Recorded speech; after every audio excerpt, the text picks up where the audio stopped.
तो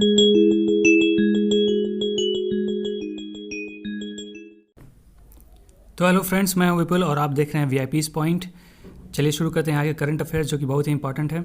और इसको शुरू करने से पहले मैं आपसे एक निवेदन करना चाहूँगा कि अगर आप मेरे चैनल पर नए हैं तो प्लीज़ मेरे चैनल को सब्सक्राइब करें। और आपको वीडियो अगर पसंद आती है, आपको इसकी जानकारी पसंद आती है, तो अपने फ्रेंड्स को इसको शेयर करें और प्लीज़ लाइक करिए। चलिए शुरू करते हैं। आज का पहला प्रश्न जो कि इस प्रकार है, हाल ही में चर्चित हरिता हरम कार्यक्रम का संबंध किस राज्य से है? आपके ऑप्शंस हैं ए झारखंड, बी तेलंगाना, सी कर्नाटक, डी केरला। तो जो इसका करेक्ट ऑप्शन होगा वो होगा ऑप्शन बी तेलंगाना। तेलंगाना के जो मुख्यमंत्री हैं चंद्रशेखर राव ने गुरुवार को मेडक जिले के नदापुर में इको पार्क में पौधे लगाकर दुनिया के सबसे बड़े वृक्षारोपण अभियान में से एक के रूप में बोली जाने वाली, यानी एक भाषा है उनके यहाँ की, हरिता हरम के 6वें चरण का शुभारंभ किया था। राज्य के वन क्षेत्र को 33% तक बढ़ाने के लिए, कितने प्रतिशत तक? 33% तक बढ़ाने के लिए ये जो योजना है उसको सिद्ध किया गया है। मुख्यमंत्री ने 663 एकड़ के क्षेत्र में विकसित नरसापुर शहरी वन उद्यान का भी उद्घाटन किया। 3 जुलाई 2015 को पहली बार मुख्यमंत्री हरीश चंद्र शेखर राव द्वारा चिलकुर में हैदराबाद के बाहरी इलाके में हरिता हरम पहल शुरू की गई थी। तो ये इसके इंपॉर्टेंट लाइंस होंगे। तो चलिए चलते हैं अपने अगले प्रश्न की तरफ, जो कि है, भारत नौसेना ने किस स्वदेशी टॉर्पीडो विध्वंसक प्रणाली को हाल ही में शामिल किया है? आपके ऑप्शंस हैं मारिच, बी अग्नि, सी विक्रांत, डी मेघदूत। तो जो इसका आंसर होगा वो होगा ऑप्शन ए मारिच। इसे डीआरडीओ, जिसे हम defence research and development organisation के नाम से भी जानते हैं, इसने किया है। नौसेना ने इसे 26 जून को इसे अपने बेड़े में शामिल किया।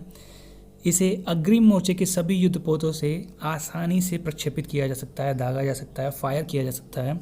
यह प्रणाली किसी भी टॉर्पीडो हमले को विफल करने में नौसेना की मदद करेगा।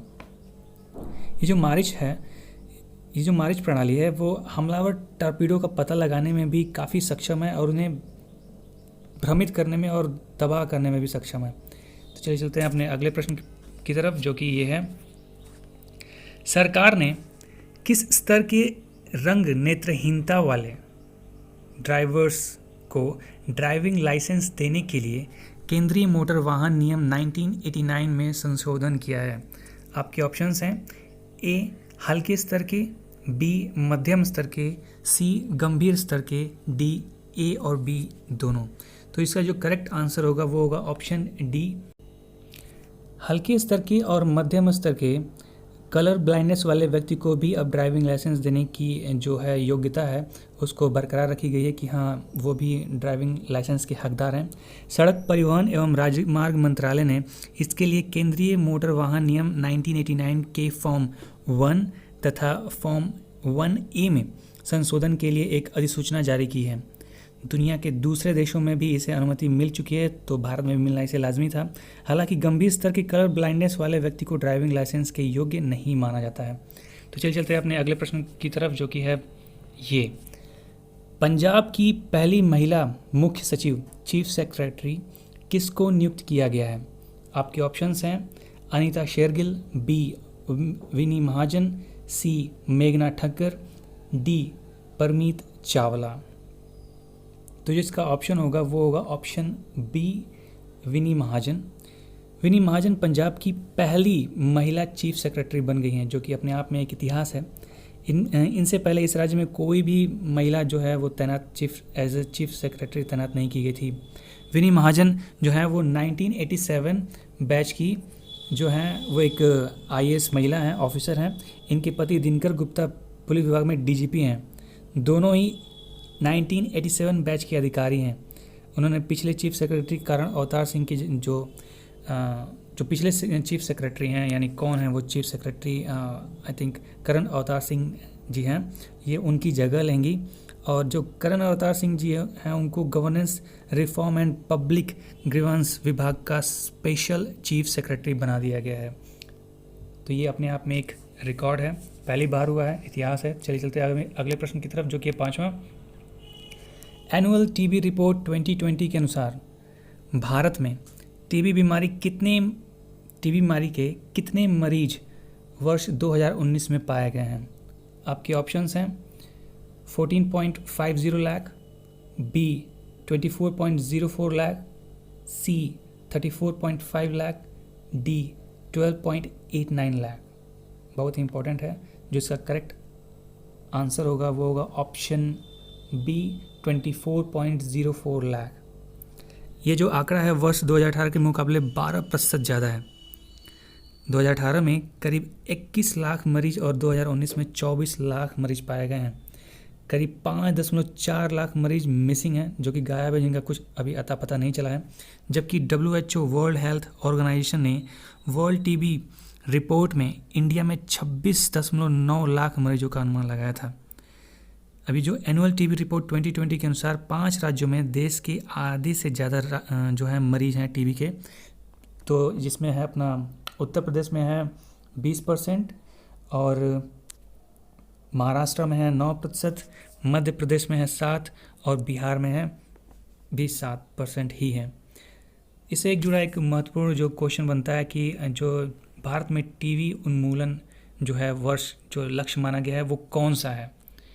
तो इसका जो आंसर होगा वो होगा 2025 तक जो टीबी उन्मूलन का जो है लक्ष्य माना गया है कि 2025 तक हम जो भारत है वो पूरी तरह से टीबी से क्या हो जाएगा, मुक्त हो जाएगा। तो चलते हैं अपने अगले प्रश्न की तरफ, जो कि है छठा प्रश्न इस प्रकार है। किस राज्य सरकार ने अदालतों, मेट्रो, एयरपोर्ट्स, औद्योगिक प्रतिष्ठानों, प्रमुख धार्मिक स्थलों व बैंकों की सुरक्षा के लिए CISF, जिसे केंद्रीय औद्योगिक सुरक्षा बल कहते हैं, की तर्ज पर विशेष बल की गठन का फैसला किया है? आपके ऑप्शंस हैं ए आंध्र प्रदेश, बी पश्चिम बंगाल, सी उत्तर प्रदेश, डी उड़ीसा। तो इसका सही जो ऑप्शन होगा वो होगा सी, जो कि है उत्तर प्रदेश। उत्तर प्रदेश सरकार ने अदालतों, मेट्रो, एयरपोर्ट्स और प्रौद्योगिक प्रतिष्ठानों और जो प्रमुख धार्मिक स्थल हैं उस पर CISF के ही तर्ज पे एक विशेष बल के गठन का जो है निर्णय लिया है।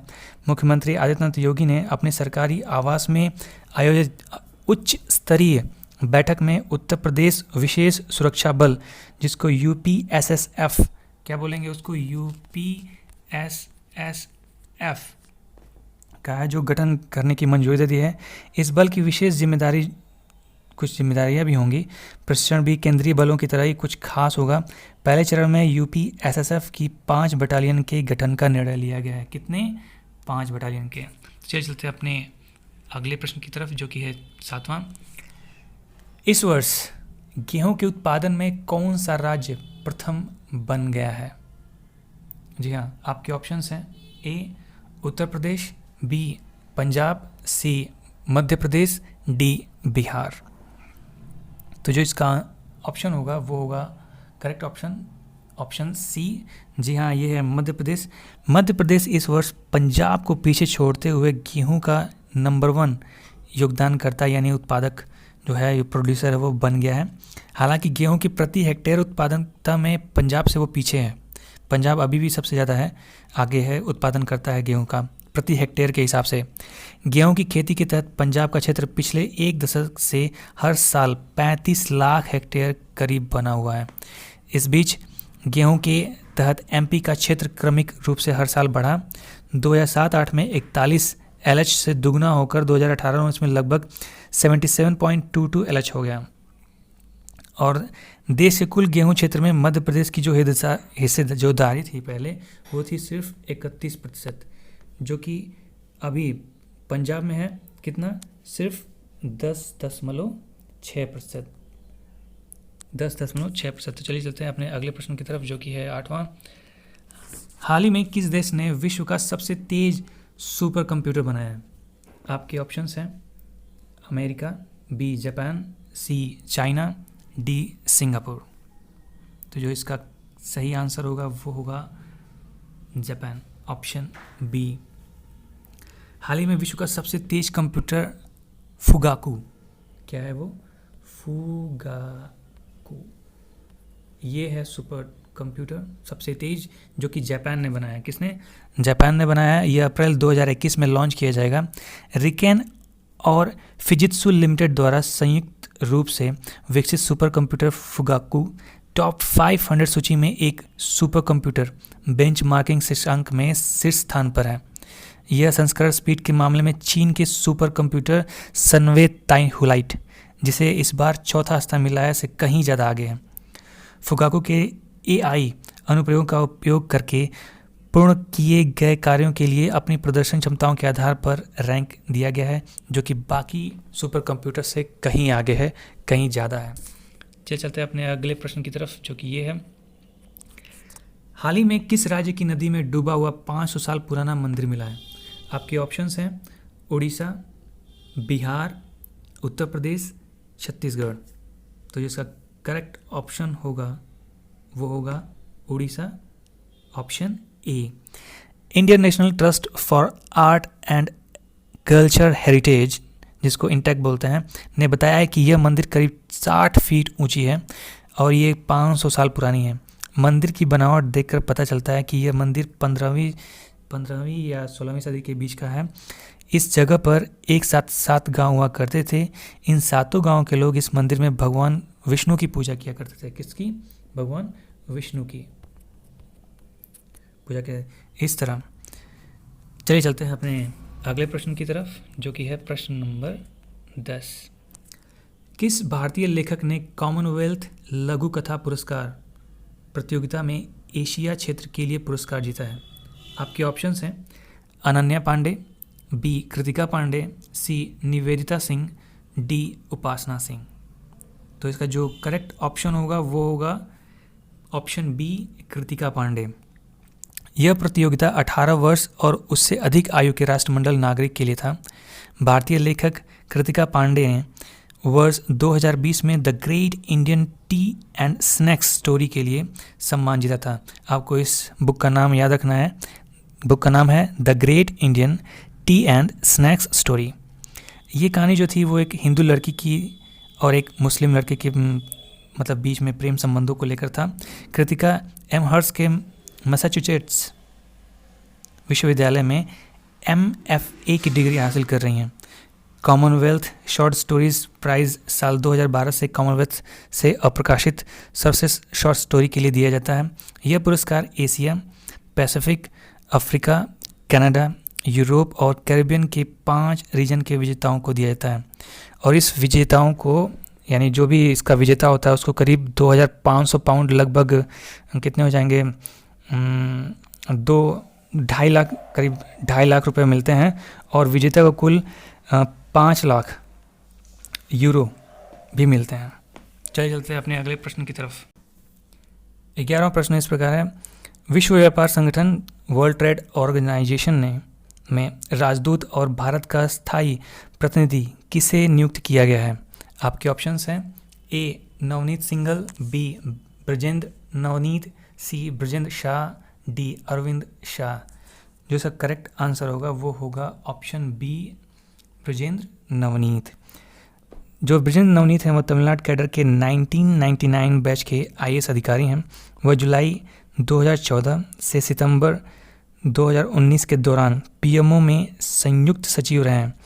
वर्ल्ड ट्रेड ऑर्गेनाइजेशन दुनिया भर में ट्रेड से संबंधित गतिविधियों में महत्वपूर्ण भूमिका निभाता है, जहाँ पे ब्रजेंद्र नवनीत को भारत का राजदूत और स्थायी प्रतिनिधि चुना गया है।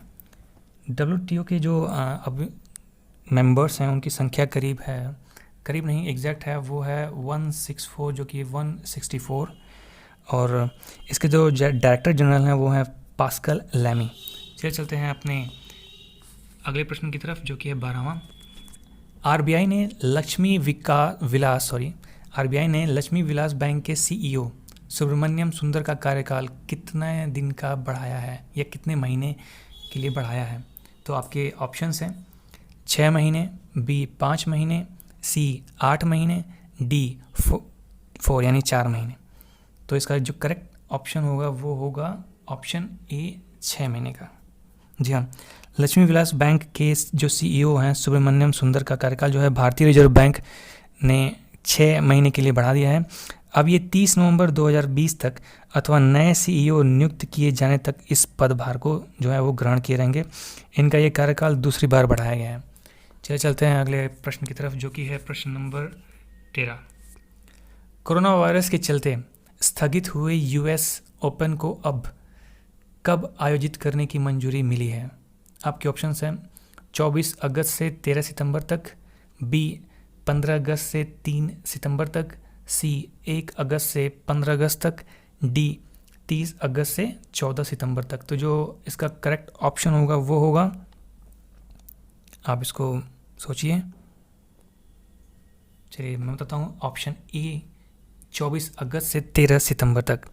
अमेरिका के न्यूयॉर्क के गवर्नर एंड्रयू क्यूमो, कौन है न्यूयॉर्क के गवर्नर? एंड्रयू क्यूमो ने 16 जून को ग्रैंड स्लैम कराने की मंजूरी दी।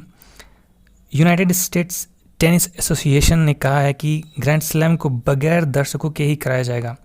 पिछले साल यूएस ओपन देखने के लिए करीब 7.40 लाख फैन पहुंचे थे। पिछली बार नडाल ने यूएस ओपन के फाइनल में रूस के दानिल मेदवेदेव को हराकर चौथी बार खिताब जीता था। और आप समझ सकते हैं कि जब एक मैच देखने के लिए 7.40 लाख जो हैं लोग पहुंचेंगे, तो इसमें सोशल डिस्टेंसिंग की जो समस्या है वो तो आनी ही थी, इसलिए इसको रद्द करके आगे बढ़ाया था। ये भी एक टेंटेटिव डेट है, इस डेट पे होगा कि नहीं होगा ये कोई जानता नहीं है। चलिए चलते हैं अपने अगले प्रश्न की तरफ, जो कि है 14वां और आखिरी प्रश्न है। ब्लैक लाइव्स मैटर अभियान के असर से किस कंपनी ने अपने ब्रांड फेयर एंड लवली से फेयर शब्द हटाने की घोषणा की है? आपके ऑप्शंस हैं ए हिमालय, बी हिंदुस्तान यूनिलीवर, सी नेस्ले, डी इमामी। जिसका ऑप्शन होगा, करेक्ट ऑप्शन होगा, वो ऑप्शन हिंदुस्तान लीवर। जी हाँ, हिंदुस्तान लीवर ने कहा है कि वो अपने फेयरनेस क्रीम ब्रांड का नाम बदलने के अलावा पैकेजिंग से वाइटनिंग और लाइटनिंग शब्द हटा देगी। जी हाँ, इसी वाइटनिंग और लाइटनिंग शब्द ने अरबों का व्यापार किया हुआ है और ये भेदभाव का रेसिज्म का सबसे बड़ा जो है मुद्दा बन गया है। फेयर एंड लवली यहाँ पे दिखाता है ऐड में कि ये क्रीम लगाइए और 1 महीने में गोरे हो जाइए। यहाँ तक कि बहुत सारी क्रीम कंपनियों ने तो बस ये बोला कि 3 हफ्ते में आपको गोरा कर देंगे, यानी काले लोगों की कोई वैल्यू नहीं है। और हाल ही में अमेरिका में जो घटना हुई थी, आपको पता होगा, ये जो अमेरिका में घटना हुई थी, अश्वेत नागरिक जो थे, क्या नाम है, जॉर्ज फ्लॉयड की मौत से जो है काफ़ी नाराज़गी लोगों ने दर्शाई थी। और उस समय एक मुहिम भी चला था, आई कांट ब्रीथ। जो फ्लॉयड थे उस समय, जो अमेरिकी जो पुलिस था वो उनकी गर्दन पे अपना घुटना लगाए हुए उनको दबाए हुए था, और वो उनके जो लास्ट वर्ड्स थे वो ये थे, आई कांट ब्रीथ, जिसके बाद उनकी मौत हो गई थी। उसके बाद बहुत सारे मूवमेंट हुए अमेरिका में, लोगों ने काफ़ी तोड़फोड़ भी की, जिसके अगेंस्ट ट्रंप ने मिलिट्री भी लगाई थी और उन ट्रंप का बहुत ज़्यादा विरोध भी हुआ था। अब ये जो अमेरिका में हुआ है, इसके कई यूरोपीय देशों में भी ब्लैक लाइव मैटर का अभियान चल पड़ा है। अछूतों का जीवन मायने रखता है, इस स्लोगन को लेके लोगों ने अपना प्रोटेस्ट जारी रखा है। और इसी के मद्देनज़र जो फेयर एंड लवली है उसने अपना नाम बदलने का निर्णय कर लिया हुआ है। लंबे समय से डार्क त्वचा वाले लोगों के साथ ऐसे खराब शब्दों का भी प्रयोग किया जाने लगा है। हमारे भारत में भी गोरे लोगों को ज़्यादा सम्मान और अच्छी नज़र से देखा जाता है और काले लोगों को। तो प्लीज़ आप ये रेसिज्म जो है उसको बंद करिए। तो ये थे कुछ important current affairs. I hope आपको ये पसंद आया होगा। प्लीज़ आप मेरे चैनल को लाइक ज़रूर करें और सब्सक्राइब तो करें।